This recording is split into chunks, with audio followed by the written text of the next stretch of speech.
សូមចូលទៅដល់ព័ត៌មានទី3នេះតែម្ដងបាទខ្ញុំបានជម្រាបជូនប្រិយមិត្តហើយដែរក៏ប៉ុន្តែខ្ញុំចង់បញ្ចូលនៅក្នុងកម្មវិធីនេះសម្រាប់អ្នកដែលមិនបានទៅមើលឬក៏ស្ដាប់ Facebook ជំនួយ YouTube មកហើយនឹង Facebook របស់ខ្ញុំអញ្ចឹងសូមជូនឡើងវិញណាបាទផ្សាយឡើងវិញនៅការសន្ទនាគ្នារវាងលោកហ៊ុនម៉ាណែតជាមួយនឹងលោក Marco Rubio បាទបើយោងតាមសេចក្តីជូនដំណឹងសេចក្តីប្រកាសព័ត៌មានរបស់អ្នកនាំពាក្យរងនៃក្រសួងការបរទេសរបស់សហរដ្ឋអាមេរិកគឺបានឲ្យដឹងថាបាទយោងតាមនោះគឺឲ្យដឹងថាលោករដ្ឋមន្ត្រីនៅក្រសួងការបរទេសរបស់សហរដ្ឋអាមេរិកគឺលោក Marco Rubio បានសន្ទនាគ្នាជាមួយនឹងលោកហ៊ុនម៉ាណែតដែលជានាយករដ្ឋមន្ត្រីនៃប្រទេសកម្ពុជាហើយក្នុងអំឡុងពេលនោះគឺសហរដ្ឋអាមេរិកបានសម្ដែងនៅការព្រួយបារម្ភអំពីអំពើហិង្សាដែលនៅតែបន្តកើតមានឡើងរវាងប្រទេសកម្ពុជាហើយនិងប្រទេសថៃនៅក្នុងពេលនោះគឺលោករដ្ឋមន្ត្រី Rubio បានបញ្ជាក់ឡើងវិញនៅការប៉ងប្រាថ្នារបស់លោកប្រធានាធិបតី Donald Trump ដែលចង់ឲ្យមានសន្តិភាពហើយនិងសេចក្តីត្រូវការក្នុងការឲ្យអនុវត្តឲ្យបានពេញលេញនៅកិច្ចព្រមព្រៀងសន្តិភាពទីក្រុងកូឡាឡាំពួរដែលលោកប្រធានាធិបតី Donald Trump បានចូលរួមធ្វើជាសាក្សីហើយក្នុងអំឡុងពេលនោះដែរគឺលោករដ្ឋមន្ត្រីក្រសួងការបរទេសសហរដ្ឋអាមេរិកលោក Rubio បានបញ្ជាក់បន្ថែមទៀតជាថ្មីឡើងវិញបាទនៅការត្រៀមខ្លួនជាស្រេចរបស់សហរដ្ឋអាមេរិកនៅក្នុងការសម្របសម្រួលឲ្យមានការពិភាក្សាគ្នាបាទដើម្បីធានាឲ្យបាននៅសន្តិភាពនិងស្ថិរភាពរវាងប្រទេសកម្ពុជាហើយនិងប្រទេសថៃបាទនេះគឺជាអ្វីដែលខាងក្រសួងការបរទេសរបស់សហរដ្ឋអាមេរិកបានចេញផ្សាយបាទហើយដោយឡែកពីគ្នាផងដែរគឺលោកនាយករដ្ឋមន្ត្រីនៃប្រទេសកម្ពុជាគឺលោកហ៊ុនម៉ាណែតក៏បានសរសេរសារតាមបណ្ដាញសង្គម Facebook របស់លោកផងដែរណាបាទគឺ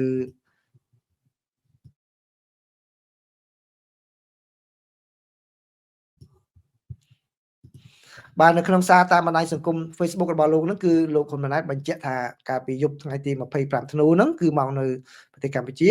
គឺលោកពិតជាបានពិភាក្សាគ្នាជាមួយនឹងលោក Marco ពិតប្រាកដមែនបាទដោយបានពិភាក្សាគ្នាហ្នឹងគឺផ្ដោតទៅលើការវិវត្តសភាពការតាមបណ្ដោយព្រំដែនកម្ពុជាថៃហើយនៅក្នុងគោលបំណងយ៉ាងណាគឺជំរុញបាទលោកថាជំរុញឲ្យមានបទឈប់បាញ់ឲ្យបានឆាប់រហ័សនិងការអនុវត្តកិច្ចព្រមព្រៀងសន្តិភាពដើម្បីស្វែងរកសន្តិភាពយូរអង្វែងសម្រាប់កម្ពុជានិងថៃឃើញដូចដែលខ្ញុំបានជម្រាបពីខាងដើមនៅក្នុងព័ត៌មានទី1ហ្នឹងគឺអ្វីដែលលោកហ៊ុនម៉ាណែតគាត់និយាយនេះ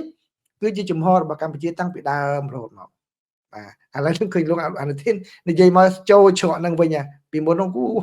បាទចរិតមេមន់ហើយលោកហ៊ុនម៉ាណែតក៏បានបញ្ជាក់ដែរថាលោក Rubio ក៏បានបញ្ជាក់ជំហរយ៉ាងច្បាស់លាស់ថាសហរដ្ឋអាមេរិកចង់ឃើញសន្តិភាពស្ថិតស្ថេររវាងកម្ពុជានិងថៃនិងជំរុញឲ្យមានបទជប់បាញ់ឲ្យបានឆាប់តាមដែលអាចធ្វើទៅបានហើយគឺលោកហ៊ុនម៉ាណែតក៏បានបញ្ជាក់ថាគឺលោកបានបញ្ជាក់ជាថ្មីអំពីការប្រកាន់ខ្ជាប់យ៉ាងម៉ឺងម៉ាត់របស់កម្ពុជាក្នុងការបន្តអនុវត្តតាមស្មារតីសេចក្តីថ្លែងការណ៍រួមទីក្រុងកូឡាឡាំពួរនិងសង្ឃឹមថាភាគីទាំងពីរនឹងបន្តធ្វើការជាមួយគ្នាស្របតាមកិច្ចព្រមព្រៀងដែលមានគឺកម្ពុជាអាចបោះបង់ចោលទេឃើញទេបាទប្រិមិត្តកម្ពុជាបន្តរក្សាជំហរក្នុងការដោះស្រាយបញ្ហាព្រំដែនដោយសន្តិវិធីដោយអនុលោមតាមកិច្ចព្រមព្រៀងនិងយន្តការដែលបានឯកភាពគ្នានាពេលកន្លងមករួមទាំងសេចក្តីថ្លែងការណ៍រួមទីក្រុងកូឡាឡាំពួរដើម្បីដោះស្រាយបញ្ហាព្រំដែនកម្ពុជាថៃនិងកសាងសន្តិភាពយូរអង្វែងរវាងប្រទេសទាំងពីរបាទគឺនេះគឺជាសារដែលលោកហ៊ុនម៉ាណែតលោកបានសរសេរបាទអញ្ចឹងចប់ប៉ុណ្ណឹងគឺបន្តទៀតហ្នឹងគឺអំពីស្ថានភាពនៅតាមបណ្ដោយព្រំដែនគឺប្រិមិត្តអាចទៅអានបានទាំងស្រុងនៅខាង Facebook របស់ក្រសួងការពារជាតិហើយនឹងសន្និសីទសារព័ត៌មានផងដែរអញ្ចឹងខ្ញុំមិនចូលលម្អិតទេខ្ញុំគ្រាន់តែបញ្ជាក់ថាគឺមានការផ្លោងមានការទម្លាក់គ្រាប់បែកហ្នឹងគឺភូមិសាស្ត្រព្រៃច័ន្ទមានអីហ្នឹងបាទហើយឃើញសារព័ត៌មានថៃហ្នឹងក៏បានរាយការណ៍ដឹងដែរគឺនៅព្រៃច័ន្ទហ្នឹងគឺទាហានថៃហ្នឹងគឺរបួសស្លាប់ជាច្រើនទៀតហើយបាទគឺនៅពេលដែលកម្ពុជាវិបកវិញនៅកាលមក5ល្ងាចបាទមក5ល្ងាចមកនៅក្នុងប្រទេសកម្ពុជានេះបើតាមសារព័ត៌មាននៅខាងភាគីថៃរាយការណ៍ទេណាប៉ុន្តែកម្ពុជាអត់បានរាយការណ៍ទេពួកខ្ញុំជឿថាក្នុងពេលកន្លងមក កម្ពុជានិយាយរួមខ្ញុំមិនកាន់ជាកម្ពុជាប៉ុន្តែខ្ញុំសង្កេតឃើញសេចក្តីរាយការណ៍របស់កម្ពុជាគឺដោយក្រសួងការពារជាតិរបស់កម្ពុជាតែម្ដងមានក្រមសីលធម៌ថ្លៃថ្នូរជាងបាទកម្ពុជាហាក់ដូចជាមិនបង្ហាញពីជោគជ័យមោទនភាពនឹងការសម្លាប់ជនជាតិទាហានថៃឬក៏បំផ្លាញអីទេបាទក្នុងគណៈពេលថៃគាត់បាទអូគាត់និយាយចុះនេះស្លាប់នេះស្លាប់នោះបាទខ្ញុំដឹងរឿងដោយថាទាហានដូចទៅព័ត៌មានថ្ងៃនេះនៅព្រៃច័ន្ទអីហ្នឹងដែលស្លាប់ទាហានថៃប្រមាណរបួសប្រមាណអីហ្នឹងគឺថៃគាត់ផ្សាយទៅវិញទេណាបាទសូម្បីតែពេលដែលគាត់ចូលមកបំផ្លាញភូមិកម្ពុជាហ្នឹងក៏គាត់ថតប្រហោះប្រអួតផងដែរតែដល់ឡែកភាគីកម្ពុជាបើទោះបីជាយ៉ាងណាក៏ដោយបើរឿងសារព័ត៌មានផ្សេងណារឿងខ្ញុំនិយាយនៅរឿងផ្លូវការពីខាងអ្នកនាំពាក្យក្រសួងការពារជាតិរបស់កម្ពុជានោះគឺខ្ញុំឃើញសិលធម៌គាត់នៅថ្លៃថ្នូរសម្រាប់អត់មានបានបង្ហាញនៅជោគជ័យឬក៏អំនួតសបាយនឹងការសម្រាប់សត្រូវអីទេបាទក្នុងគណៈពេលថៃគឺជាផ្លូវការរបស់ខាងប្រភពយោធារបស់ថៃនឹងតែម្ដងជើងគោកជើងទៅក៏គាត់បាននិយាយដូចជាមោទនភាពណាស់បាទទៅអាប់ដេតតួលេខគាត់នឹងស្រាប់ប៉ុណ្ណេះស្រាប់ប៉ុណ្ណោះពីខាងកម្ពុជានោះដោយ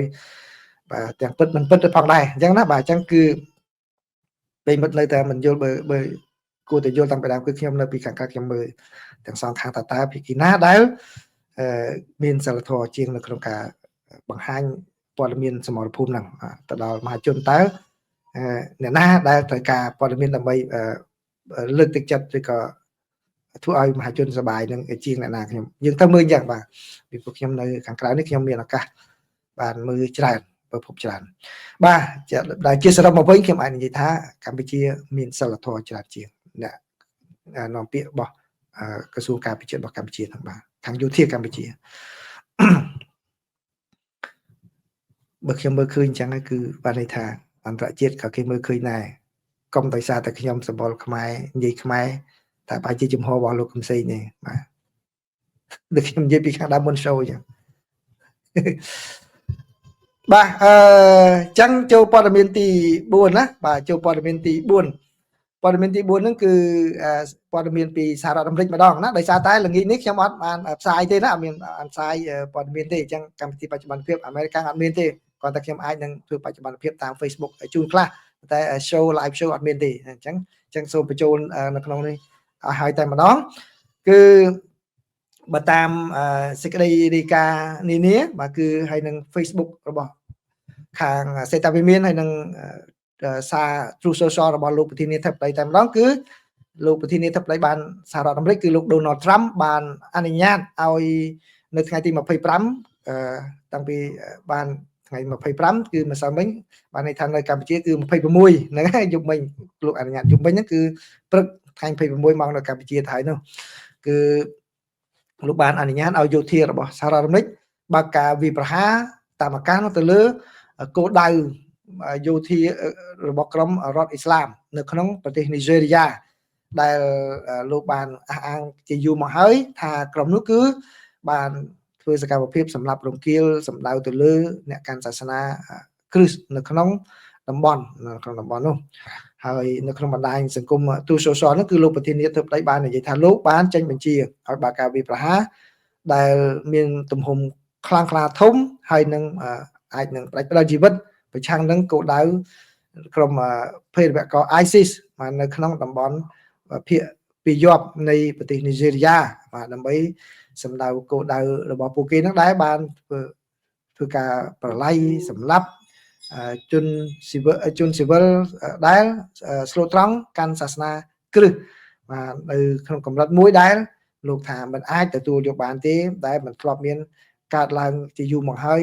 អាចជាច្រើនឆ្នាំនិងរហូតអាចជាច្រើនសតវត្សដែលមិនដែលឃើញទំហំនៃការសម្រាប់រង្គាលអ្នកកាន់សាសនាគ្រិស្តបែបនេះនោះទេបាទហើយលោកបាន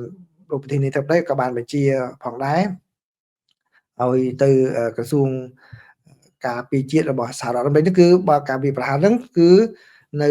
ឲ្យបានច្រើនហើយឲ្យបានល្អឲ្យខ្ចោះចំពោះគោលដៅរបស់ពួកគេនេះហើយពាក់ព័ន្ធជាមួយនឹងបញ្ហាការសម្លាប់រង្គាលទៅលើអ្នកកាន់សាសនាគ្រិស្តនៅក្នុងប្រទេសនីហ្សេរីយ៉ានេះគឺលោកប្រធានាធិបតីក៏ដូចជាអ្នកឯកអគ្គរដ្ឋទូតរបស់សហរដ្ឋអាមេរិកប្រចាំនៅអង្គការសហប្រជាជាតិនោះធ្លាប់បានយកអ្នកជំនាញយកបាទទៅថ្លែងឲ្យថ្កោលទោសអំពីការសម្លាប់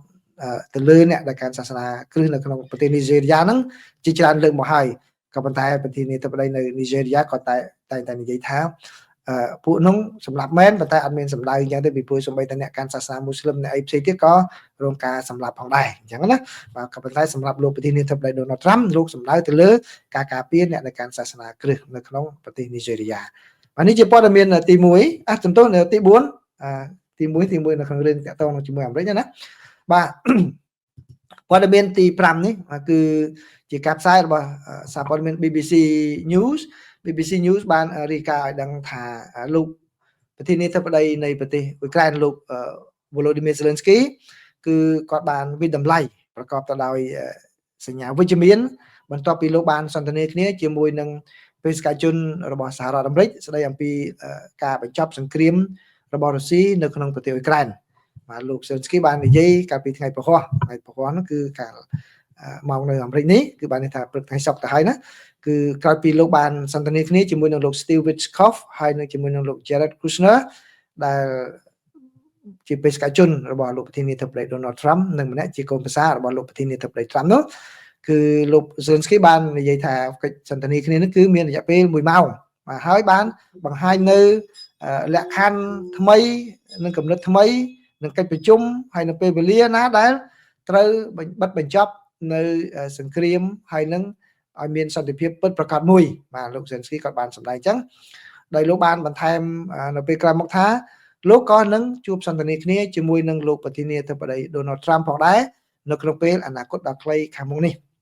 បើអញ្ចឹងប្រិមិត្តបានដឹងហើយគឺក្នុងពេលដែលសន្ទនាគ្នាដោយក្រុមបច្ចេកទេសការងាររបស់អ៊ុយក្រែនជាមួយនឹងសហរដ្ឋអាមេរិកគឺចុងក្រោយនេះសម្រេចបាននៅផែនការសន្តិភាពមួយដែលមានចំនួន20ចំណុចដែលនៅក្នុងនោះគឺមានការស្នើឡើងរបស់ខាងអ៊ុយក្រែននឹងច្រើនបាទដែលខាងអ៊ុយក្រែនហើយនឹងក៏ដូចជាសហរដ្ឋអាមេរិកយល់ព្រមឯកភាពគ្នានៅកាលពីប្រជុំនៅក្នុងរដ្ឋ Florida ហើយសេចក្តីរាយការណ៍បានដឹងទៀតថាបើវាមានកម្លាំងក៏បានពិនិត្យមើលនៅសំណើនឹងផងដែរហើយក៏បានបញ្ជូននៅការឆ្លើយតបរបស់ខាងរុស្ស៊ីនឹងមកឲ្យសហរដ្ឋអាមេរិកវិញផងដែរក៏ប៉ុន្តែខ្លឹមសារយ៉ាងណាគឺអត់ទាន់បានដឹងជាសាធារណៈទេចឹងបានន័យថាអ្វីដែលលោក Zelensky ជម្រាបជូនប្រិយមិត្តទាំងអស់គ្នាហ្នឹងគឺសាធារណជនឲ្យបានដឹងអ្នកសារព័ត៌មានឲ្យបានដឹងហ្នឹងគឺក្រោយពីលោកបានសន្ទនាគ្នាជាមួយនឹងបេសកជនរបស់លោក Trump ដែលបានអានចម្លើយរបស់លោក Vladimir Putin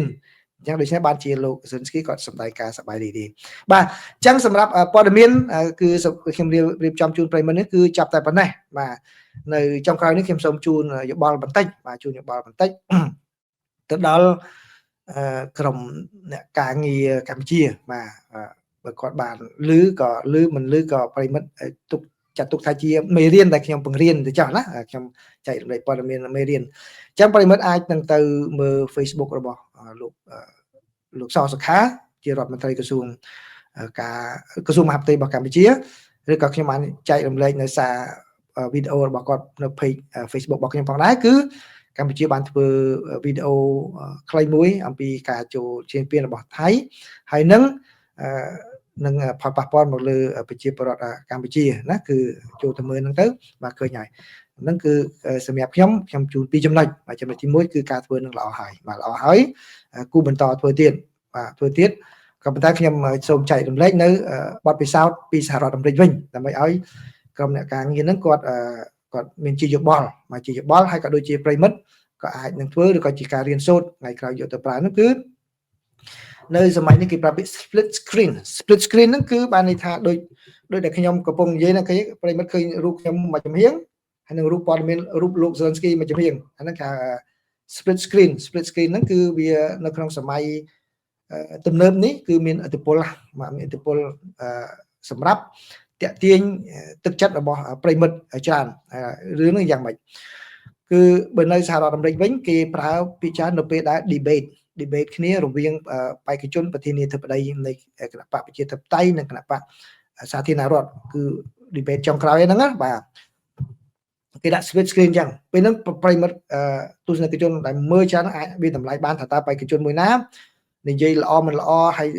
ស្ដាប់ភាគីម្ខាងហ្នឹងយ៉ាងម៉េចដោយសារម៉េចឧទាហរណ៍ដូចជាគេសួរសំណួរមួយមកចឹង ខ្ញុំកំពុងឆ្លើយចឹងខ្ញុំកំពុងឆ្លើយចឹងគេដាក់ split screen ហើយដាក់ភាគីម្ខាងទៀតដូចជាលោក Zelensky នៅក្បែរគ្នាចឹងតើភាគីម្ខាងទៀតគាត់អ្នកខ្លះហ្នឹងអត់បានចាប់អារម្មណ៍ហ្នឹងបាទធ្វើមុខដូចជាអត់ចាប់អារម្មណ៍ដូចជាធ្វើអនឿយណាយកេះកញ្ចក់មើលមកមើលហ្នឹងបាទពេលហ្នឹងគឺថាបន្ទុកធ្លាក់ឬក៏ឡើងនៅពេលហ្នឹងបាទគឺចឹងបានគេថា the power of split screen បាទគេដាក់អញ្ចឹងចឹងអានឹងរឿងសំខាន់ណាស់តែនៅក្នុង debate ហ្នឹងនៅអាមេរិកគេប្រើ style ហ្នឹងច្រើនណាស់នៅក្នុងការ debate ប្រធានាធិបតីហ្នឹងអញ្ចឹងគឺឲ្យយើងឃើញតែម្ដងថាភាគីណាបកកាយជាងអ្នកណាគឺគេមើលមហាជនគេមើលតាមហ្នឹងតែម្ដងនោះ the power of split screen ហើយ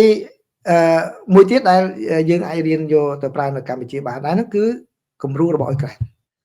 គំរូរបស់អ៊ុយក្រែនគឺពេលដែលរុស្ស៊ីផ្លោងចូលតំបន់អូដេសាតំបន់គៀវតំបន់អីជាច្រើនបាទជាហ្នឹងពេលដែលលោក Zelensky ហើយនឹងមន្ត្រីរបស់គាត់យកមកបង្ហាញនៅអឺរ៉ុបបាទឲ្យបានដឹងអំពីផលប៉ះពាល់គាត់ដាក់របៀប split screen ហ្នឹងដែរ split screen ណាគឺដាក់ before and after ដែលខ្ញុំឃើញនៅស្រុកខ្មែរឃើញមានធ្វើដែរគឺធ្វើរឿងប្រាសាទតាកបីឃើញមានអ្នកដាក់រូបប្រាសាទមុនពេលដែលថៃបំផ្លាញនិងរូបប្រាសាទដែលពេលក្រោយពេលថៃបំផ្លាញបាទយើងទៅ compare ឲ្យឃើញយ៉ាងគឺអ្វីដែលអាចធ្វើបានដូចថានេះគឺជាជីវភាពរបស់ប្រជាពលរដ្ឋភូមិព្រៃច័ន្ទនៅមុនពេលការចូលឈ្លានពានរបស់ថៃក្មេងទៅសាលារៀនប្រជាពលរដ្ឋប្រកបរបរធម្មតានេះគឺជាផលប៉ះពាល់ទៅលើប្រជាពលរដ្ឋទាំងអស់នោះក្មេងរត់ចេញពីសាលាប្រជាពលរដ្ឋទៅនៅជំរំជួបការលំបាករត់ចេញ split screen ប្រៀបធៀបគ្នាឬក៏ដាក់ split screen ក៏បានមុនក្រោយក៏បានថានៅក្នុងភាសា video editing គឺថា effect ហ្នឹងយ៉ាងម៉េចសាច់ចិត្តយើងមើលតាណា powerful ជាងដែលយើងចូលចិត្តយកតាមនោះទៅប៉ុន្តែសំខាន់ទៅឲ្យមាន compare ប្រៀបធៀបរវាងពីមុននិងពីក្រោយនោះតើផលប៉ះពាល់នឹងទៅលើប្រជាពលរដ្ឋនឹងយ៉ាងម៉េចបាទអានោះគឺ powerful បាទគួរគិតពីចារហ្នឹងខ្ញុំឃើញអ្នកធ្វើអញ្ចឹងដែរខ្ញុំឃើញជើងចេះដែរគឺប៉ុន្តែខ្ញុំមិនថាខុសទេប៉ុន្តែខ្ញុំថាអត់ powerful ដូចអ្វីដែលខាងអាមេរិកធ្វើហើយនឹងអ៊ុយក្រែននឹងធ្វើគឺគាត់យករូបភាពមួយនេះគឺជាទស្សនវិជ្ជានៅឆ្នាំ1975ពេលដែលប្រជាពលរដ្ឋចម្លៀសចេញពីភ្នំពេញនេះគឺជាទស្សនវិជ្ជាឆ្នាំ2025អានោះក៏វាល្អដែរក៏ប៉ុន្តែវាអត់សូវ powerful ទេគាត់គេអ្វីដែលគេមើលឃើញអ្វីនៅក្នុងខួរក្បាលគេគេថាអូកម្ពុជាគាត់នៅតែក្រីក្រដដែលគឺរឿងហ្នឹងកាត់ឡើងដដែលអញ្ចឹងអត់មានអីថ្មីសម្រាប់កម្ពុជាទេកម្ពុជាគាត់ថាមិនបានមានការអភិវឌ្ឍប៉ុណ្ណឹងបាទលើកមុនលើអភិវឌ្ឍឡើងដូចត្រឡប់ទៅឆ្នាំ75វិញអញ្ចឹងគឺអត់អីធម្មតាបើគាត់ស្បអាចមានការបកប្រែច្រឡំអញ្ចឹងណាអញ្ចឹងដូច្នេះខ្ញុំមិនថាខុសទេគាត់ថាការដែល compare ទៅដល់75ហើយនៅពេលនេះហ្នឹងគឺអត់សូវ powerful ដូចអ្វីដែលយើងបានរីកចម្រើននេះគឺជាស្ពានដែលបានដំណើរការដឹកជញ្ជូនដែលយើងបានសម្ពោធសបាយរីករាយដើម្បីយកមកបម្រើផលកសិកម្មដែលប្រជាពលរដ្ឋអាចភ្ជាប់ជាមួយនឹងទីផ្សារតំបន់ជនបទជាមួយនឹងទីក្រុងទីផ្សារនៅទីក្រុងរបស់កម្ពុជាពុំទម្លាក់ក្របបែកបោះទៀមចូលមកស្ពាននេះបាក់ផលប៉ះពាល់ទៅលើប្រជាពលរដ្ឋនេះយ៉ាងម៉េចបាទយើងធ្វើអញ្ចឹងអា split screen របៀបហ្នឹង powerful ជាងមកនៅសម័យនេះគឺគេចង់មើលគេថាវាមានលក្ខណៈពន្យល់ដោយខ្លួនឯងតែម្ដងខ្ញុំដោយផ្ទាល់ខ្ញុំឃើញអ្វីដែលអ៊ុយក្រែនគាត់ធ្វើនោះគឺគាត់ធ្វើល្អហើយគាត់យកមកបង្ហាញនៅសភាអីបាទនៅខ្ញុំសូមជូនយោបល់ប៉ុណ្ណឹងទេបាទសម្រាប់អ្នកដែលធ្វើកិច្ចការងារហ្នឹងប្រហែលជាគេដឹងហើយគ្រាន់តែគេមិនទាន់ធ្វើដល់យ៉ាងម៉េចក៏ប៉ុន្តែសម្រាប់ប្រិមិត្តជាពិសេសក្មួយដែលមិនដែលបាននៅកិច្ចការហ្នឹងគឺនេះគឺជាការចូលរួមចំណែករបស់ពូនៅក្នុងការបង្រៀនបន្ថែមបាទអញ្ចឹងសូមអរគុណល្ងាចនេះយើងអាចជួបគ្នាទេនៅក្នុងកម្មវិធីបច្ចុប្បន្នភាពអាមេរិកាំងប៉ុន្តែខ្ញុំនឹងធ្វើបច្ចុប្បន្នភាពតាម Facebook ជូនបណ្ដាផងដែរបាទសូមអរគុណសូមជម្រាបលា